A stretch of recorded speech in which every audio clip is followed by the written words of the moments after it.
If you start a new business and or project, you might have a goal. There are so many different options for individual goals out there, but in this chapter we talk about business goals. And there are two common business goals out there. One is you want to get profitable, so you want to earn more than you spend at a specific point in time, and there might be strong growth, so you want to grow as fast as you can, getting more customers, more revenues, more units sold. So the big question is, if you pick one of the goals, what metrics would you measure to figure out whether you are on track to reach your goal or not? Let's start with getting profitable. That means you want to earn more than you spend. So it would be obvious to track and to check the spendings as well as the earnings. Obviously you can do that and you should do that, but unfortunately if you measure just these metrics, then it's not helpful within the first month and years, because normally it takes a while until you're getting profitable. So ideally you check them, but on top you need to measure and track other metrics which give you maybe a hint earlier whether you might be on track or not. I recommend the following two metrics in order to check whether you might get profitable or not. The first one, you might know, the metric is the so-called customer acquisition cost. CAC is short term in literature. So there are so many different definitions out there. I use the following one, which is in my opinion the most common one. The customer acquisition cost is defined by all direct costs for marketing and sales per period. It might be month, it might be quarter, it might be year, divided by the number of customers you're acquiring via these activities. I make an example. Let's imagine you spend 10,000 euros for marketing and sales per month. It might include the salary of the salespeople, of the marketing people, it might be the media budget, and so on and so forth. You spend 10,000 euros and you get one new paying customer. That means you divide 10,000 euros by 1, which is still 10,000, so the customer acquisition cost is 10,000 euros. So what does this mean? You spend 10,000 euros to get one new customer starting to generating revenues, because this client is starting to pay for your services and products. Let's imagine you spend the same 10,000 euros and you get 1,000 new clients. Then you divide 10,000 by 1,000, which is 10, so the average customer acquisition cost is 10 euros. So you spend 10 euros for getting someone who is starting to generate revenues. Some people ask, what are direct marketing and sales costs? It's normally very easy to say, but in some cases it's a little bit trickier. Easy to say is that salaries for salespeople, for marketing people, for media budget, that's direct marketing and sales expenses.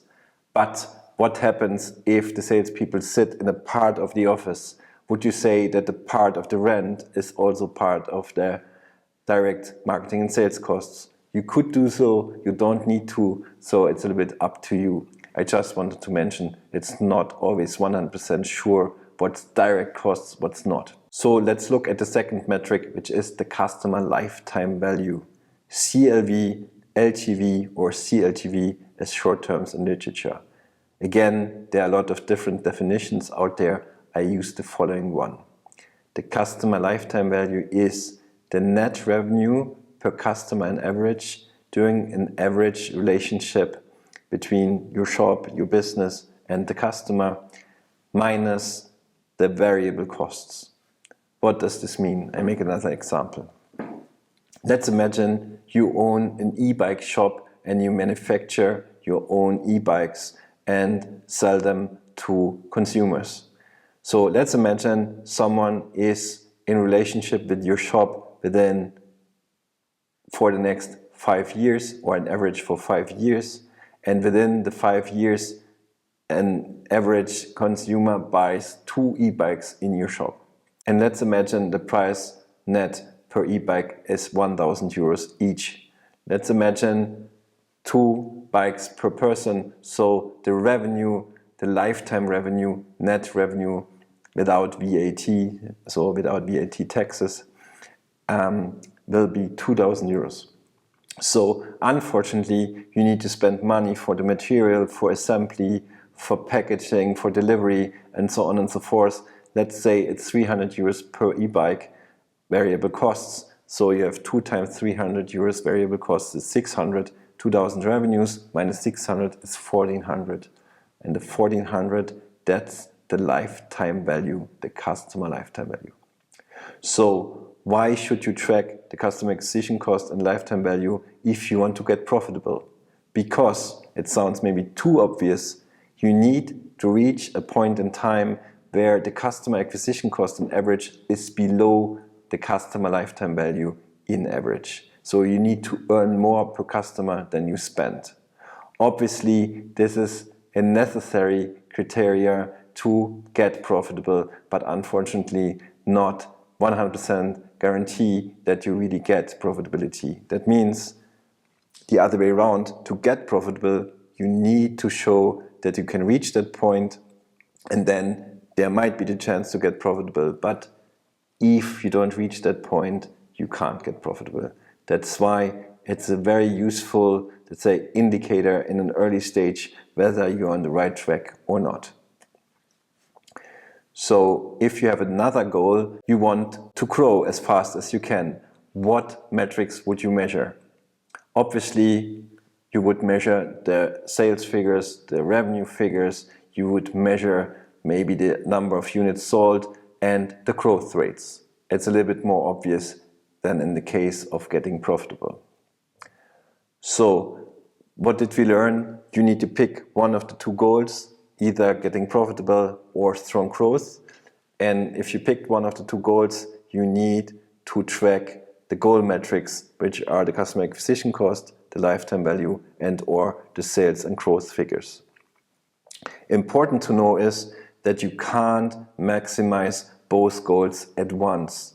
So you can't get profitable as fast as you can and growing as fast as you can to the same time, because both goals are slightly blocking each other. That means one of the two goals has to be the leading goal. That does not mean that you cannot grow without getting profitable or the other way around, but you still can't maximize both to the same time. So please pick one of the two goals. And at the end, it's up to you which one you're picking. It's dependent on what you want, what the investors want, what the market situation is looking like, and so on and so forth. So there is no right and wrong. There are several different options. To give you an idea, I show you this overview with typical combinations where you even change the goal over time. This is totally normal, that you do not stay with your goal forever. There might be different stages. So I would love to start with the two extreme scenarios, and there's so many infinite scenarios in between. So the first extreme scenario is creating a bootstrapped family business, meaning you normally start focusing on getting profitable as fast as you can, mainly with your own resources, and you try to avoid external investors. After you got profitable, you normally start growing, but in a sustainable way. What does this mean? You grow, but you keep the profitability in mind. So you try to stay profitable and grow as fast as you can, but still staying profitable at the same time. Then normally the goal of a family business is to pay good salaries, and later on, ideally, you pay out dividends. The other extreme scenario would be the VC game. What's the VC game? VC is venture capital game. So in this extreme scenario, you normally start with a seed phase where you get money for building the product, and or there might be the option that you have own resources to build the product, but then you normally, after you build the product and you have the product market fit, you collect money from investors in a series of financing rounds. That's why it's called Series A, B, C, D, and so on. And the main goal is to spend the money for strong growth. So normally you do not take care of getting profitable, you focus on strong growth. And normally the money you get from the investors within the series A, B, C, and so on lasts normally between 6 months and 18 months, so maybe an average 12 months. And the main goal is to spend the money for growth. What does this mean? If you spend the money for growth, it's very likely that you're not profitable after you spend the money. So that means it's more or less guaranteed that you need another financing round after you spend the money. That's why after the financing round is before the financing round, and that means that starting the series of financing rounds. So the main goal in this game is that you grow, and then you find someone who is buying the company, so you do an exit, and or you go to the stock market and you are hoping for an IPO. So you're selling your shares on the stock market. This is the other extreme. Again, there's no right and wrong, which one is better or worse. It's just up to you what you prefer. And also related to your business model, whether it's scalable or not, and so on and so forth. And there's so many other options in between. One of them, one of my favorites, if possible, is that you start with creating a product, maybe based on your own resources, maybe you get some seed financing from the outside.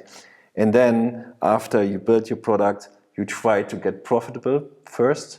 And afterwards, you also are looking for growth financing rounds, but the focus is still strong growth, but staying profitable. So, and then there might be a lot of different scenarios. What happens then? It might be that you pay out dividends if the investors are happy and you are happy with that, and or you still can look for an IPO or an exit or whatever it might be. So the advantage might be that in the phase where you discuss the growth financing round, you're already profitable, meaning you do not need to take the money from any investor, because if not, you get bankrupt. No, you're profitable, so you are in a better position for negotiations. In some cases, this is very helpful, but again, there's no right and wrong, whether this is the best approach for you or not. It depends on your individual circumstances. A final remark: it is important that you pick your right business goal and find out what the goal metrics are. And again, it's up to you what's the right combination of goals for you in which stage.